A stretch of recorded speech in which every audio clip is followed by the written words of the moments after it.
Sir మీ పేరు చెప్పండి. నా పేరు కరీం అండి. ఏ ఊరండి? కాశీవారిగూడెం. కాశీవారిగూడెం. ఎన్ని ఎకరాలు వ్యవసాయం చేస్తున్నారండి? నేను ఒక 9 ఎకరాలు వ్యవసాయం చేస్తున్నాను. ప్రస్తుతం ఏం పంట వేశారు? పత్తి వేశారు. పత్తిలో ప్రధాన సమస్య ఏంటండి మీకు? ఈ పచ్చదోమ, తెల్లదోమ, కొద్దిగా పేను బంక, ముడత లాంటివి ఉండేవండి. ఓకే, ఇప్పుడు ఏ మందు కొట్టారండి ఈ పంటకి? ఈ పికప్ అనే మందు కొట్టామండి. ఓకే, కొట్టిన తర్వాత ఎలా ఉందండి మీకు? కొట్టిన ఒక 3-4 రోజుల నుంచి రిజల్ట్ కొద్దిగా బాగానే ఉందండి. ఓకే, ఇప్పుడు కొట్టి ఎన్ని రోజులు అవుతుందండి? ఒక 15 రోజులు అవుతుందండి. 15 రోజులు అవుతుంది. 15 రోజులు అయినా సరే చేను క్వాలిటీ ఇలాగే ఉందా? లేదండి, ఇప్పటికి కొద్దిగా క్వాలిటీ మారింది. కొట్టక ముందుకి కొట్టిన తర్వాత క్వాలిటీ మారింది. మారింది. ఒకసారి మీ క్వాలిటీ చూపిస్తారా ఎలా ఉందో? ఇవ్వండి సార్.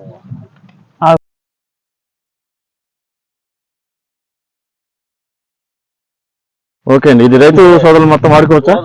వాడుకోవచ్చు సార్. ఎట్లా చెప్తున్నారు మీరు వాడుకోమని? మేము వాడినాం కాబట్టి చెప్తాం. ఓకే.